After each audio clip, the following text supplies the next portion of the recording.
Vocês viram no vídeo anterior que eu falei do talvez o maior experimento social dessa década, feito pelo norte-americano Nicocado Avocado, em que ele enganou uma geração de americanos.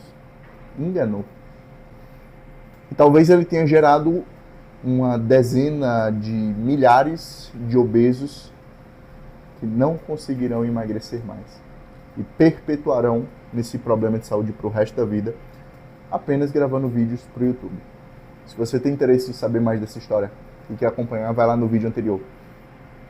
Mas eu queria reforçar a ideia de que, vendo esse tipo de experimento e vendo o sarro que ele tira depois, né, que basicamente ele chama as pessoas que assistiram e que seguiram esse tipo de comportamento de idiotas, que vocês aprendam a filtrar aquilo que vocês assistem na rede social. E eu falo isso para vocês, eu estou falando isso para mim também, certo? Então, muito conteúdo que é passado, que é ensinado, ele deve ser, sim, filtrado. E, cara, se você não tem conhecimento base para filtrar conhecimento, não faça.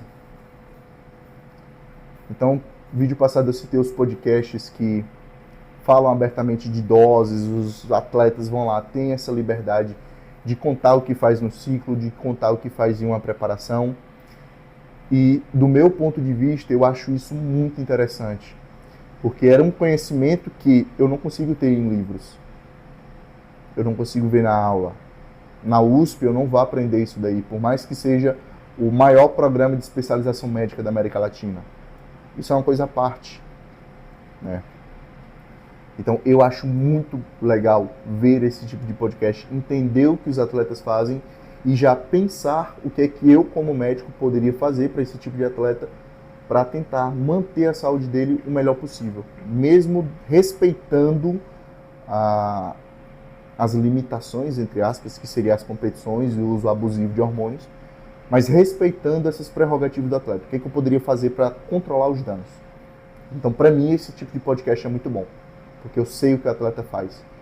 A grande questão é, quando um jovem de 14, 15, 16, 17, 18 anos vê esse tipo de conteúdo, ele acha que aquilo ali é muito bom, que é tranquilo fazer. Por quê?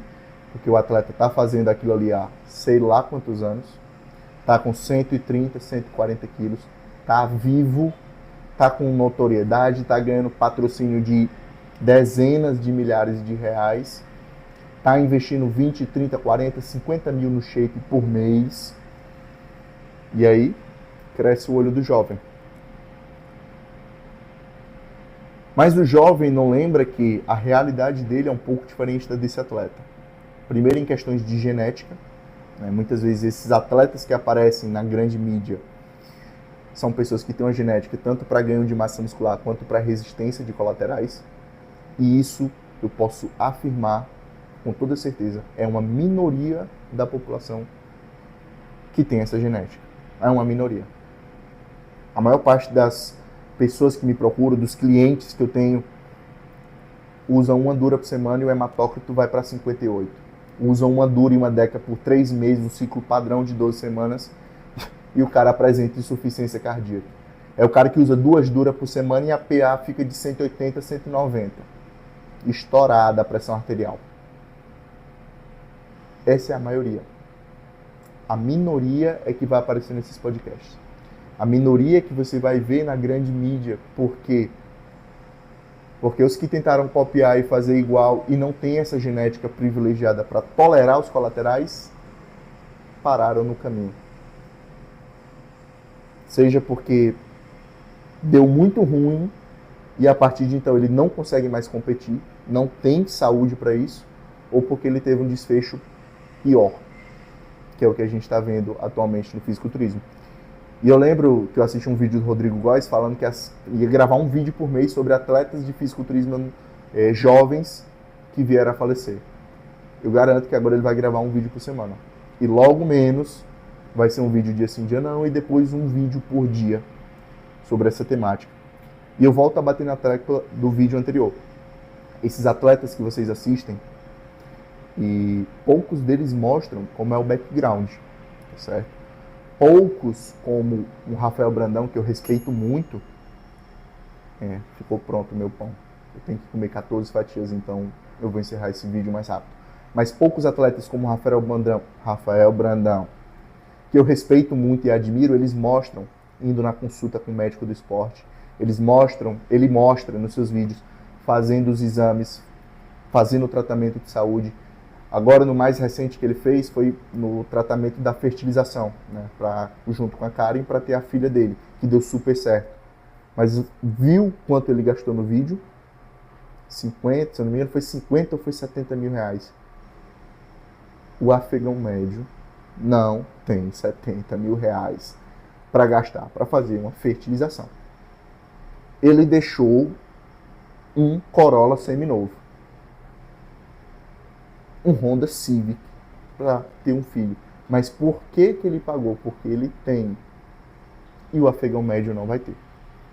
Isso eu estou falando de fertilização, mas ele fez outros vídeos mostrando, fazendo teste de esteira, eletro, ecocardiograma, para ver a questão da função cardiovascular dele.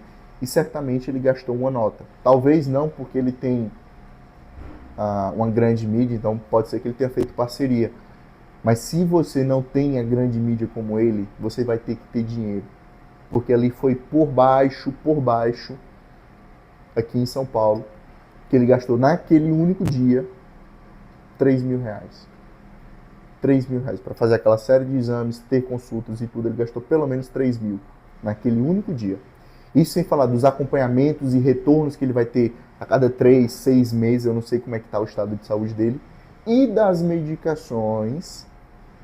Tem as medicações que ele vai comprar também para segurar o problema do coração. Que aí por baixo, já ouvi de atletas, gasta, não estou falando ele, mas estou falando atletas que competem em alto nível, gasta por baixo com medicamentos pro coração, só pro coração, em torno de 800 a 1.000 reais por mês. 800 é um salário mínimo só com os medicamentos para controlar os danos causados pelo esteroide. E eu te pergunto, você tem bagatela para gastar 3 mil a cada 6 meses com médico e com exames e 1.000 reais por mês somente com as medicações para controlar os danos causados pelo esteroide? E ainda, sem falar que você tem que ter um plano de saúde também, para poder fazer os outros exames que não são inclusos na consulta médica. Ou se tiver alguma intercorrência, alguma internação, você tem um plano de saúde para não depender do SUS. Então, assim, fisiculturismo é um esporte muito caro. E essa é uma das razões que eu não voltei a competir ainda. Estou melhorando meu patamar financeiro para depois voltar a competir. Mas mesmo sem competir, eu já gasto dinheiro, uma grana, com medicamento para o coração. Eu já gasto 600 reais mensais com plano de saúde. Isso porque eu sou novo, eu tenho 26 anos. Se você já tiver 28, 30, pode ter certeza que esse valor é bem mais alto. Então, já vai pelo menos uns 200 de medicação, 300 de medicação, 600 de plano de saúde, já vai quase 1.000 reais. Isso sem falar que eu faço avaliação cardíaca anual, que aí já vai mais, só aí nessa brincadeira já vai mais uns 600 do ecocardiograma, e os exames de sangue fica por conta do plano. Então só de plano e medicamento por mês eu gasto quase 1.000 reais. Eu gasto quase um salário mínimo. E olha que eu não sou atleta competidor, que eu não uso doses abusivas, que eu não pretendo competir no momento presente, e ainda assim eu gasto 1.000 reais com plano e com medicação. E você, atleta que está assistindo esse vídeo, não tem nada desse investimento ou não tem condições de investir, e como eu falei no vídeo anterior, se especializa, estuda, faz um trampo bacana, um trabalho que te remunere bem pela sua hora, e aí você tem condições de investir com segurança no esporte. Ah, João, não tenho dinheiro e tal, tá, beleza, você é adulto. Você está fazendo uma escolha, você está deixando de gastar um dinheiro para gastar a sua saúde. E é um preço que você vai pagar em algum momento. Se ninguém te falou isso, eu estou te falando. E eu não estou dizendo que é certo ou errado. Eu estou dizendo que você está fazendo uma escolha. Assim como eu fiz as minhas escolhas anteriormente, e eu faço as minhas escolhas hoje, Eu não vejo uma grande vantagem de fazer ciclos, pancadas de hormônio, gastar dezenas, centenas de reais com hormônios, sem ter um background, sem ter alguém para segurar quando der problema, sem controlar os danos. Hoje, na minha concepção, não compensa. Se para você compensa, é uma decisão sua. Mas lembrando que tudo o que nós plantamos, nós escolhemos plantar. A colheita ela é obrigatória. Quanto menos você se preocupar com a sua saúde hoje, quanto menos você se cuidar hoje, maior é o pato que você vai pagar lá na frente. Isso é uma coisa óbvia.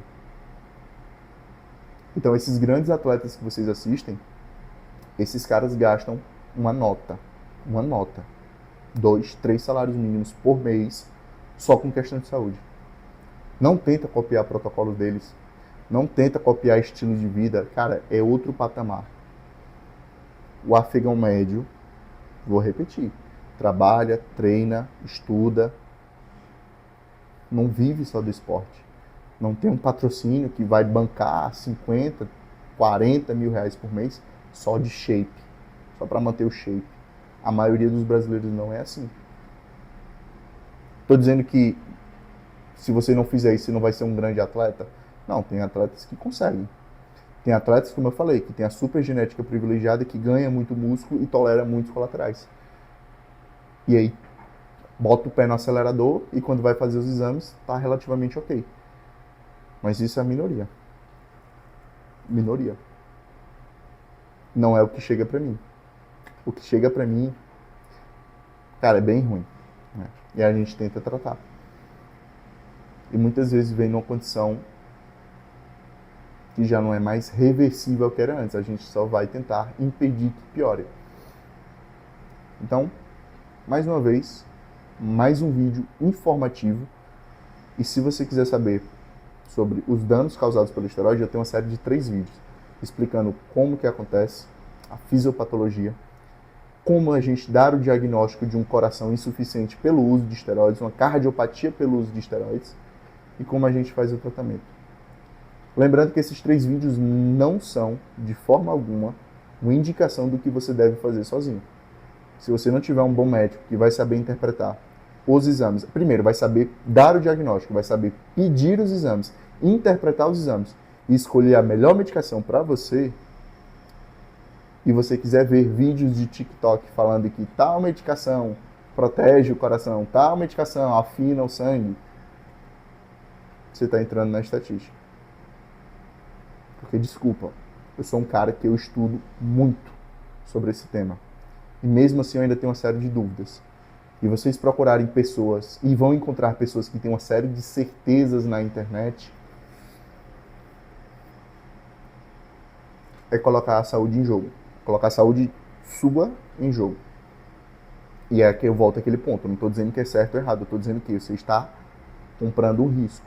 Esteja pronto para pagar esse risco quando ele chegar. Em algum momento vai ser cobrado, em maior ou menor magnitude. Só esteja pronto para pagar. Ser homem e aceitar. Ser adulto, né? Que às vezes tem mulher assistindo. Mas mulheres são naturalmente mais prudentes do que homens, do que nós homens. Nós costumamos fazer mais merda. Merda mesmo. E é ser adulto. Saber fazer as escolhas e arcar com as consequências. Tamo junto. Valeu, falou e fui.